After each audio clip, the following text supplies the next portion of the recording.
Sunday, I told you guys that Barack Obama decided not to endorse Kamala Harris yet. I made a prediction then. I'm going to show you why I thought, he wasn't endorsing her just yet. Here's that prediction. It's pretty interesting. I'll tell you what I think. I don't believe that Obama, I'm going to say it this way. I know for a fact that Barack Obama doesn't believe that Kamala Harris can beat Donald Trump. Barack Obama does not believe that Kamala Harris can beat Donald Trump. So, that's what I predicted on Sunday. That's just what I thought. And to me, it made sense at the time. And it sounds like I may have been right because there was a recent article. This was published yesterday. Obama doesn't believe Kamala Harris can beat Trump, which is why he has an endorser. Sources say, let's go ahead and get into this. This is a rather short article. Here we go. Obama hasn't endorsed Kamala Harris' presidential bid because he doesn't think she can beat Donald Trump, according to a source close to the Biden family. Following Biden's shocking exit from the race on Sunday and his immediate endorsement of vice president, most of the Democratic elite have been quick to rally behind Harris, but Obama is a notable exception. Obama's very upset because he knows she can't win. This is the Biden family source, right? So this is crazy, right? So that's what I figured. I was like, he probably knows that she can't win or doesn't think that she can. So it goes on to say here, Obama knows she's just incompetent. The border czar who never visited the border, saying that all migrants should have health insurance. She cannot navigate the landmines that are ahead of her. When you are running for president, there are things you can and cannot say. Let me go ahead and get into this part here. But the source doesn't have high hopes for a TV debate between Trump and Harris either. So it goes on to this. When Biden was still in the race, a second debate was scheduled for September 10th. Wait until the debate. She can't debate. She's going to put her foot in her mouth about Israel, Palestine, Ukraine. She's going to say something really stupid. The source said, this is wild, fam. Obama knew this was going to happen. Joe knew this was going to happen. Now she is going to have to answer real questions. The White House did not respond to the Post request for comment on this story. However, the higher ups in the Democratic Party didn't count on Biden endorsing Harris right away, and Obama was shocked when the president endorsed her, according to the insider. So check this out. Like, this is crazy, right? And it goes on to say here, Obama is furious that things haven't gone his way, which is why he is not joining the Democratic Party's support of Harris. Another well-placed Democratic source said, Obama being surprised by a smart political decision actually makes sense when coupled with his personal inability to see politics beyond his singular immediate interests. Obama always thinks he is the smartest and coolest guy in the room. He's friends with George Clooney after all. So I told you, I thought like he was behind that whole George Clooney thing as well. This part here, without Obama, Biden is still the Democratic nominee. Obama was the conductor leading the orchestra that convinced Biden to step aside. Okay, ladies and gentlemen. So this is what I had predicted, that he didn't believe that Kamala Harris could actually win. So Obama doesn't seem to be too happy about this. Now, he'll probably still end up endorsing her at some point, but it appears he's not ready to do that now. And you'll also have to remember that when Biden announced he was not going to be seeking re-election and he endorsed Kamala Harris, In one of the articles that I read, it said that Barack Obama wanted a Democratic primary, like an open convention, and to let that play out, which was the opposite of what Bill Clinton and Hillary Clinton said. The rest of them went along with the pack, right? So what's funny about all this, Dennis Kucinich hit the nail on the head. What if the source close to the Biden family is Obama? I thought that was so funny because, yeah, it was probably just, a source close to the family. Maybe it was just Obama that made that comment there. Now, here's another tricky thing. Apparently, it was announced recently that Kamala Harris is also considering Pete Buttigieg as a VP, possible VP. And this is another thing, and I think this could go dangerously wrong, because let me tell you why. I said Kamala the cop who threw Black people in jail is considering Buttigieg, a former mayor who refused to hold his racist police department accountable. Unbelievable. It's just like cops of a feather. I don't know. Is that what this is? Cops of a feather? Listen, their records are not good with policing. We've gone over Kamala's record. We don't need to do all that again. But Pete Buttigieg also doesn't have a good record when it comes to policing when he was mayor of South Bend, Indiana. He had a racist police department, several complaints from Black members of the community that he refused to do anything about. One of the Black police officers that complained about the racism in the police department, that guy got demoted. Now, as mayor, you can fire the chief of police. Buttigieg wouldn't do that. No change, no nothing.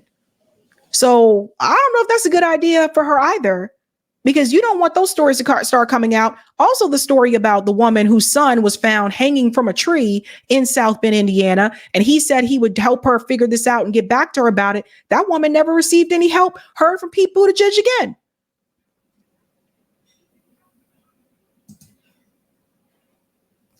Just don't think. Might not be the best idea. So who is Kamala Harris' base? People are wondering, who are her supporters? Well, when it comes to the Black community, I would say a big part of that is going to be the boule, right?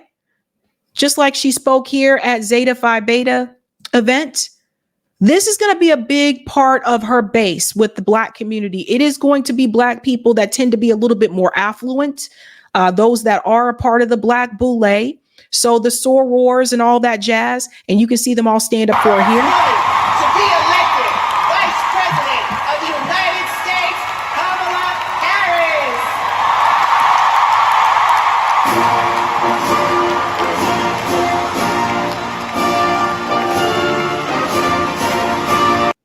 So you can see it here. The sign says Grand Boule 2024.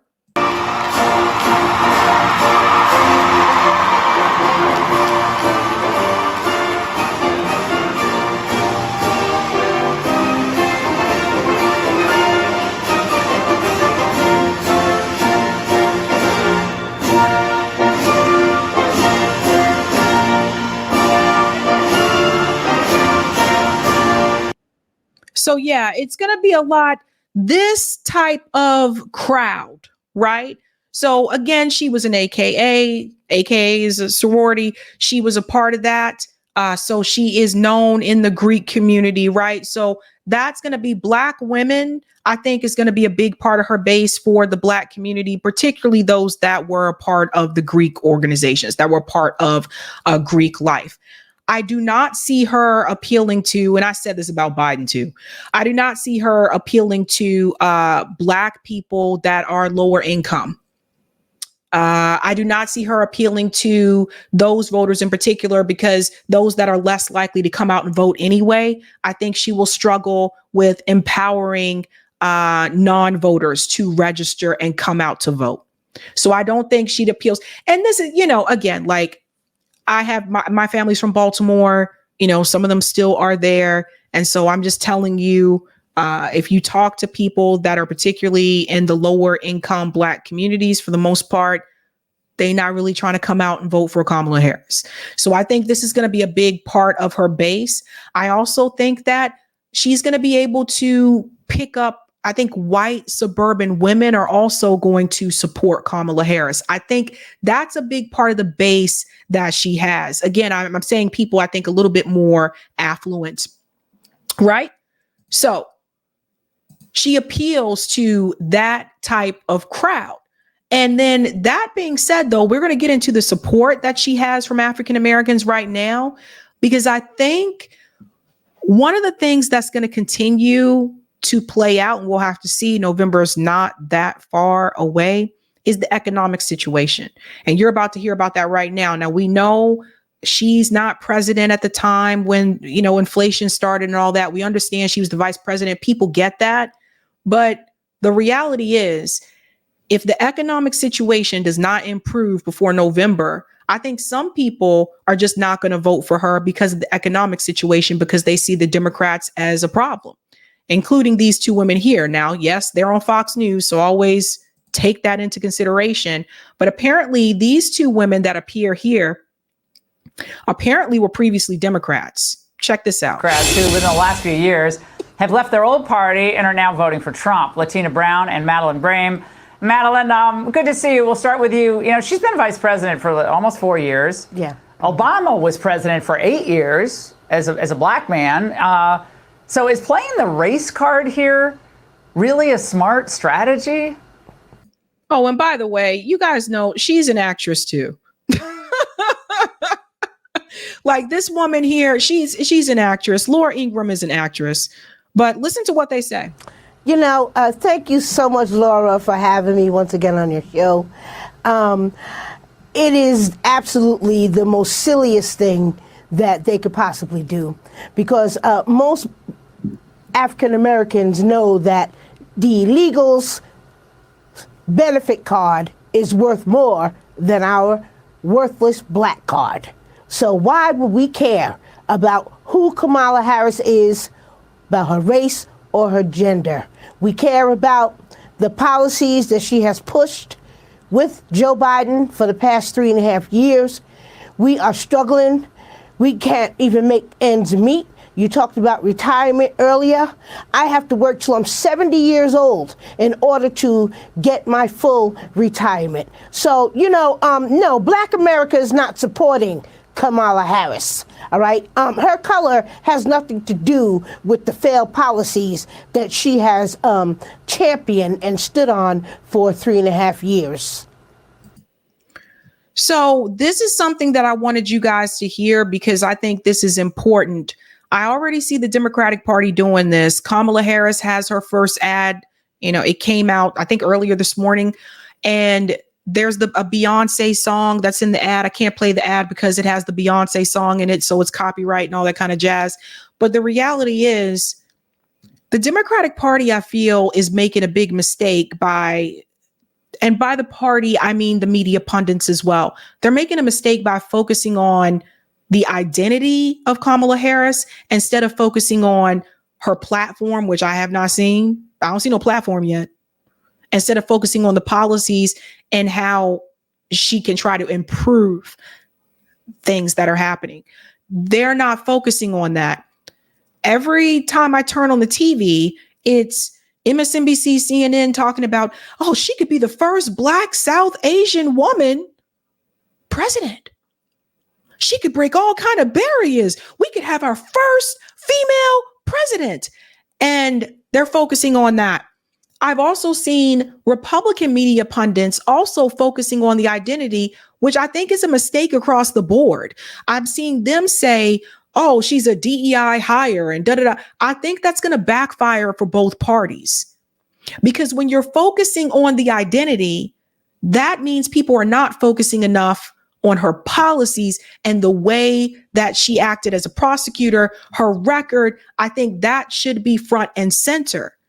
Now, we'll probably see that happen more during the debates, just like we did during the Dem 2020 primary debates when Tulsi Gabbard confronted her about her record. Notice Tulsi Gabbard, when they debated, Tulsi Gabbard didn't bring up anything about her identity. Tulsi Gabbard went right after her record. So I'm saying this because I'm not voting for the Democratic Party or the Republican Party. If you're new, this is a post-duopoly show. So I will be supporting third-party candidates. That is my thing. You do whatever you want. But I'm saying this because I'm starting to see repeats of Hillary Clinton's 2016 run. I've already seen the pictures on social media of Kamala Harris and the phrase, "I'm with her." Here we go with "I'm with her" again. I'm hearing the same rhetoric. First woman, first this, first that. And you would have thought the Democratic Party would have learned from Hillary Clinton's loss in 2016, but it appears they haven't. What the majority of Americans want to hear about are the economic issues. The number one voting reason for most people right now is the economy. It's not black this, white that, it's the economy. And you will see that in every poll. So they're focusing on the wrong things. So I wanted you to hear that, what she said. Again, it's Fox News. We get it. They got their agenda too. But I've heard that from other Black people too. Now let's pivot to foreign policy when we're talking about the younger voters and where they stand. Well, I just want to let you know, she gave a speech right before I went live, and I want you to hear what she said about Netanyahu and Israel and where she stands, because I want people to understand Kamala Harris's policy when it comes to Israel is just Biden's policy recycled. Hear it for yourself. So I just had a frank and constructive meeting with Prime Minister Netanyahu. I told him that I will always ensure that Israel is able to defend itself, including from Iran and Iran-backed militias such as Hamas and Hezbollah.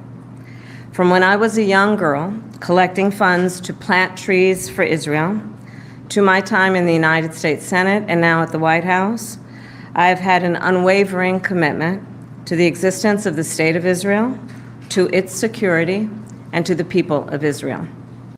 So does everybody see a big problem here? The unwavering commitment, that same thing that Biden says and all the other politicians are saying, unwavering for Israel. So do you see, I was collecting money to plant trees in Israel. You guys understand this? Now, Kamala Harris isn't willing to even present a Black agenda. So she wants to use the "I'm Black" card when it benefits her. But I remember when she was elected to Senate, I remember she said, they were like, "Oh, you're a Black American." She said, "I'm an American." She wasn't a Black woman then, she was an American. But now, because she's running for president, now all of a sudden she's a Black American, Black woman. So this is a problem. Let's continue. I've said it many times, but it bears repeating. Israel has a right to defend itself, and how it does so matters. Hamas is a brutal terrorist organization. On October 7, Hamas triggered this war when it massacred 1,200 innocent people, including 44 Americans. This is the same speech that Joe Biden has said this exact same thing. You guys are not getting anything different when it comes to Israel with Kamala Harris. Hamas has committed horrific acts of sexual violence and took 250 hostages.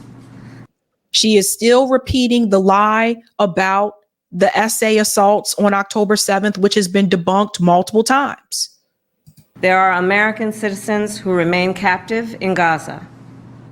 Sagi Deko Hen, Hirsch Goldberg, Poland, Idan Alexander, Keith Siegel, Omer Nutra, and the remains of American citizens Judy Weinstein, Gad Haggai, and Itai Hen are still being held in Gaza. I have met with the families of these American hostages multiple times now, and I've told them each time they are not alone, and I stand with them. And President Biden and I are working every day to bring them home. I also expressed with the Prime Minister my serious concern about the scale of human suffering in Gaza, including the death of far too many innocent civilians. And I made clear my serious concern. Pause. Now, Kamala Harris gave this speech was released today, and she talked about the death of the civilians, too many civilians. But I showed you earlier the speech that Netanyahu gave in Congress. He said they don't have any civilian casualties. So our government, they can't even keep the lies straight.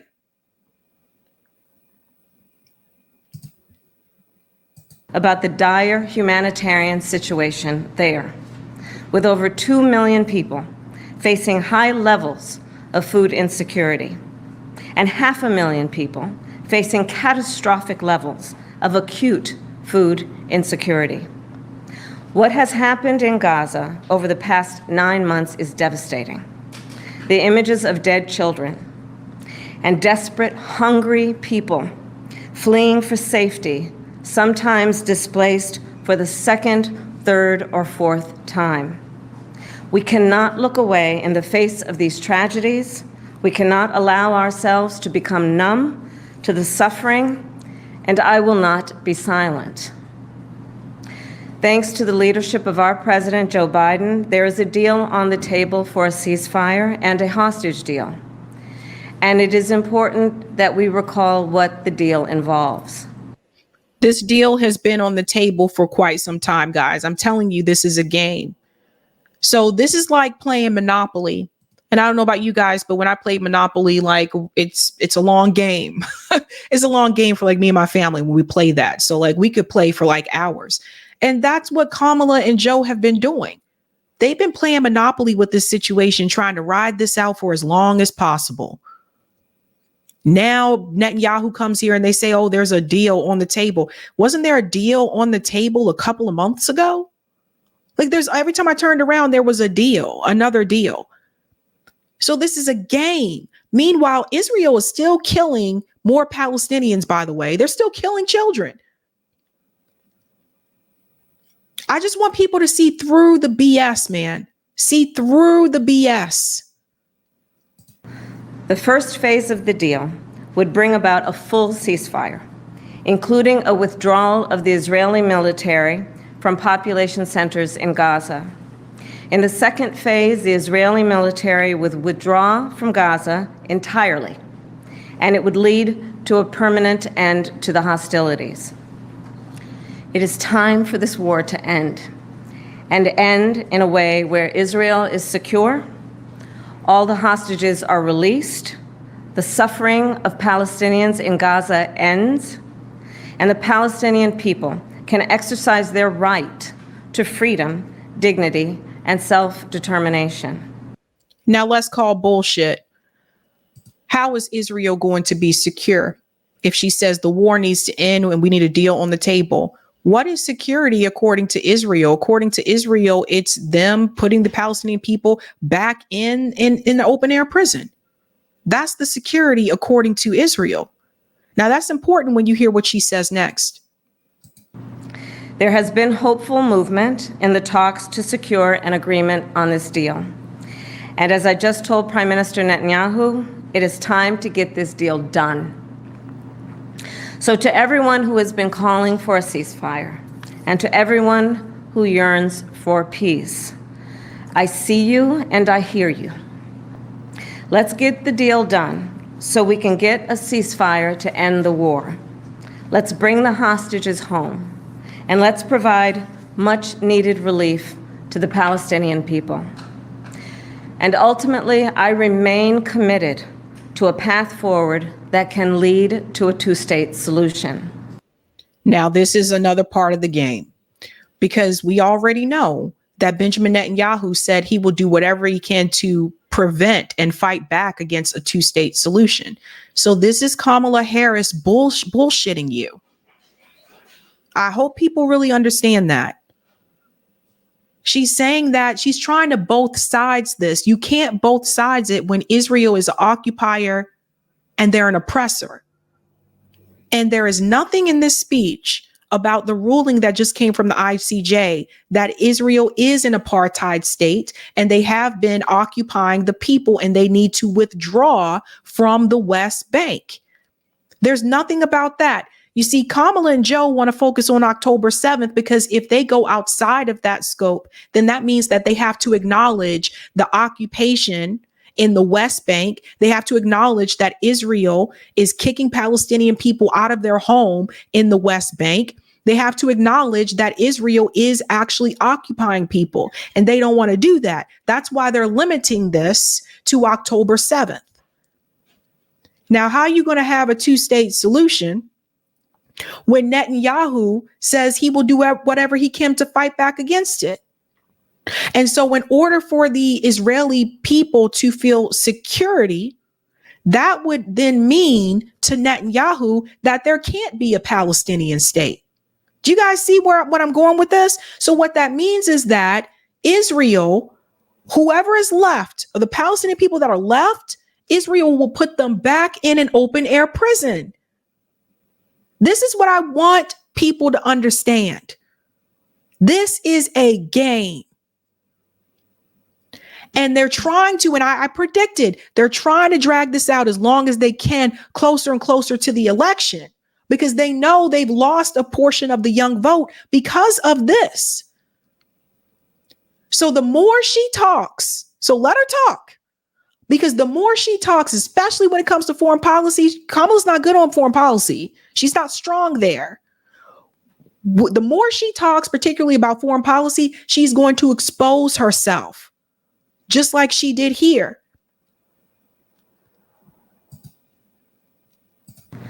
And I know right now it is hard to conceive of that prospect, but a two-state solution is the only path that ensures Israel remains a secure Jewish and democratic state, and one that ensures Palestinians can finally realize the freedom, security, and prosperity that they rightly deserve. Now, let me say something here, because what Kamala Harris is saying, without saying it, when she says a two-state solution, first of all, we're way past time for that. The time to have a two-state solution was years ago. You're going to have to remove the settlements in the West Bank. Do you see Netanyahu doing that? So when she says the only way for Israel to be secure is through a two-state solution, what she's saying under her breath is that the Palestinian people are a threat to Israel and they can't live alongside them. Everybody think about that for a second. That is what she's telling you. She's telling you the Palestinian people are a threat to Israel, even though Israel is the one that is in control and has the power and is killing the Palestinian people. So if anything, Israel is a threat to the Palestinian people. But because Kamala Harris is also taking money from AIPAC, millions from AIPAC, because she's in bed with the Zio crowd, right? Because she says that she has an unwavering support for Israel, and especially now that she's trying to move up as president of the United States, it sickens me to see a woman of color, and that's what we're going to call her because Kamala is not Ados. It sickens me to see a woman of color say to the American people that the supremacist state is the one that you need to look out for the most. That's the one you're going to protect. That's the one that needs to be secure. The Palestinian people have no security. The Palestinian people have been oppressed. They've been beaten. These people have been taken hostage long before October 7th. And now you're going to go bounce around the Zeta Phi Beta events and you're going to go talk to Black organizations, a group that has been oppressed in the United States, but then you get up on the world stage and you clap for the oppressor when it comes to Israel and Palestine. And that's why I said I hope people see right through Kamala Harris. Actually, you know what? Let her win. Let her win so people can see what a failure she would be. I don't think Kamala Harris can run this country. I really don't. And one thing in particular is foreign policy. I think she would be a disaster at foreign policy. I don't think she's knowledgeable there. Now, apparently, the Democratic Party is also worried when it comes to her numbers. And I think people need to see this because it's not all roses. So I want to take a look at Trump versus Democratic margin. Just remind folks where we were at the end of the 2020 campaign. Joe Biden won voters under the age of 35 by 21 points. What do we see with Kamala Harris? Well, she's still ahead, but the margin here is significantly less than what we saw with Joe Biden back in 2020. She's up by just 9 points. You may make the argument that was better than Biden was doing before he got out. But compared to that Democratic baseline, where Democrats have historically in presidential elections, at least this century, been carrying that young vote by 20 or more percentage points, she is way down from that. So if this is unique support among young voters, I would like to know what non-unique support is. Is it even worse than this? Is she doing? Pause. So everybody see this? In 2020, Biden had plus 21 with voters under 35. This is recent, by the way. Kamala Harris has plus 9, which is still good because it's good compared to what Biden has now, right? But you can still see the difference where younger voters dropped off from 2020. And again, like I told you, a lot of that has to deal with Gaza and the economy. I mean, these kids are struggling out here. So this is what I was trying to tell you guys. Remember, Joe Biden got a significant amount of support from younger voters in 2020, more than was expected. So that really did help him in some of the swing states too, like Georgia. Kamala Harris has plus 9. Now, this could change, but still, they're worried about that.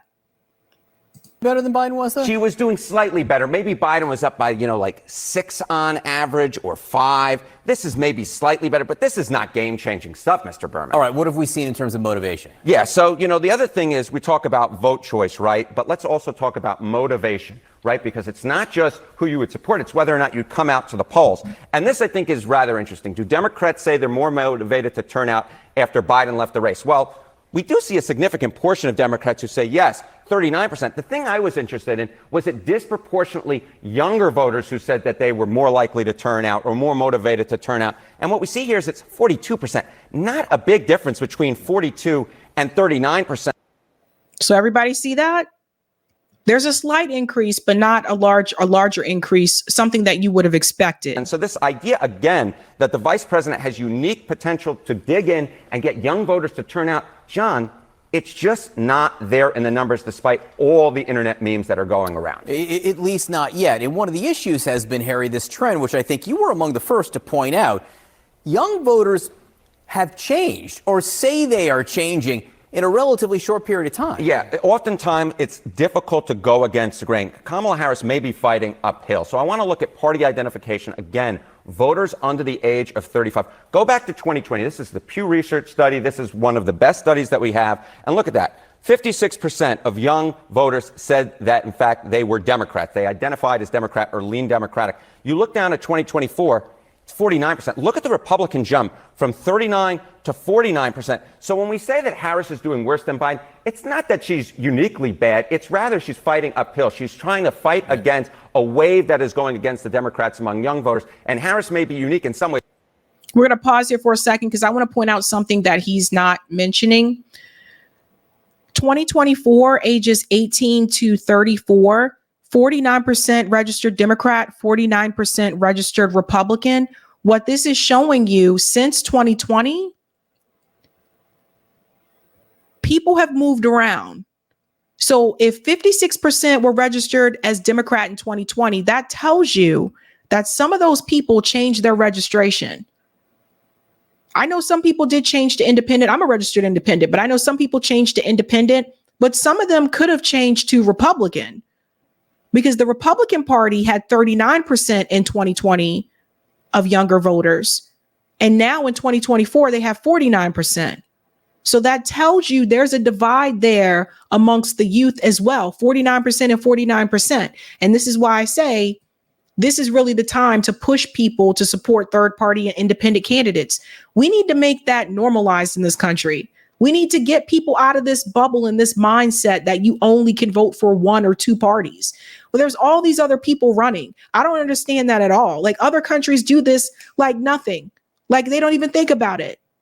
It just goes kind of like that. Even the UK has multiple parties that are viable. And I feel like that's something I would like to accomplish. I want third party and independent to become more viable here in this country and just to be normalized. That's what I want to happen. Maybe she does slightly better than the generic Democrat, but not all that much. Yeah, better, what John. this was shaping up to be a generational shift. The question is, was it just about Biden, or was it about his administration? We may find out soon. We may find out soon, but at this particular point, it doesn't look like Harris is going to be able to fight against the grain too much, Mr. Harriet, and thank you very much. So they're concerned about that. Gaza has a lot to do with it. I mean, hell, there was a whole damn song. Macklemore wrote a whole damn song. I mean, come on. Now, I want to show you something. 2 more polls, and then we're heading out, okay? I just want to remind everyone, because we go back to that video. Oh, hold on, let me see. I just want to make sure I got that right. Okay.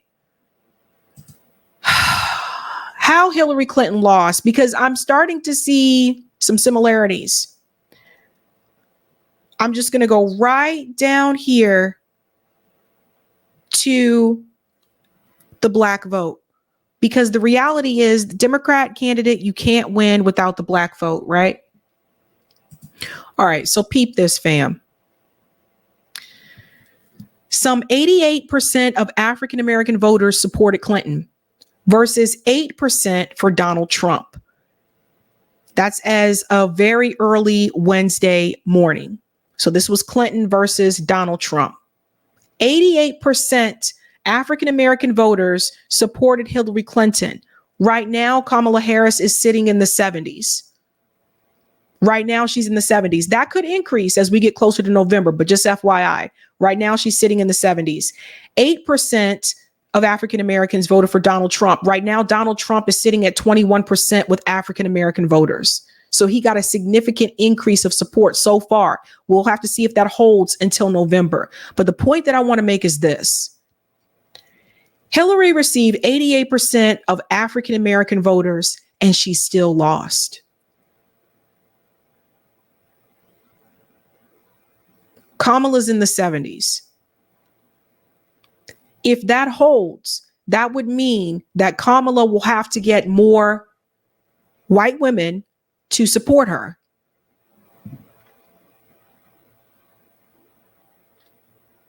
%88 isn't small. You know, it's just like, that's not small.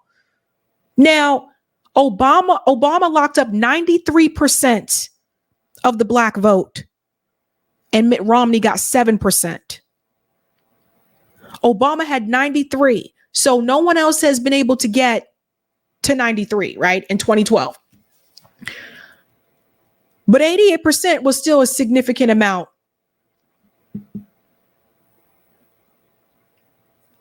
And I don't know. Like, I'm just looking at the numbers, and now we got those swing state polls. And I think people need to see this too. This is from Emerson. In Pennsylvania, right now, it's Trump at 48%, Harris at 46%. So Trump is still winning in Pennsylvania. Michigan, Trump is at 46%, Harris is at 45%. So Trump is still winning in Michigan. Now it's a little bit closer. Actually, I thought him and Biden were tied in Michigan. I have to go back and check, but some of these are getting a little bit closer with Harris compared to Biden. In Wisconsin, it's tied. Trump and Harris at 47%. In Georgia, Donald Trump 48%, Harris 46%. I told you guys before, I think Georgia will be red again, regardless of who they put up as the Democratic candidate. A lot of that has to deal with issues with the border. And then Arizona, Trump has 49%, Harris has 44%. And I told you this as well. I predicted Arizona would go back red. They did not include Nevada. Maybe that's just not there just yet. But I also predict Nevada will be red again as well. The reason why I'm showing you the swing state polls is because ultimately in the end, that's what it comes down to. It comes down to the swing states. And we keep seeing the popular polls, and that's groovy and all. But at the end of the day, whoever wins those swing states, that is going to be the person that wins the election. She can't afford to lose. If this holds, She can't afford to lose Michigan.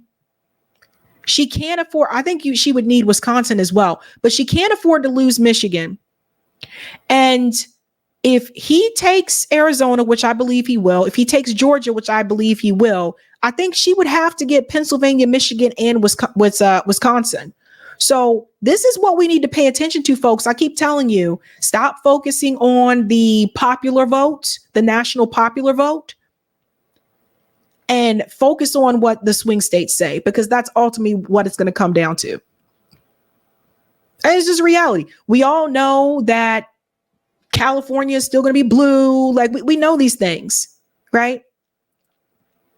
But you got to focus on those. Either way, I get why Obama doesn't want to give the endorsement just yet. I get why Obama feels that she may not win, because at the end of the day, I'm seeing too many similarities to Hillary Clinton 2016.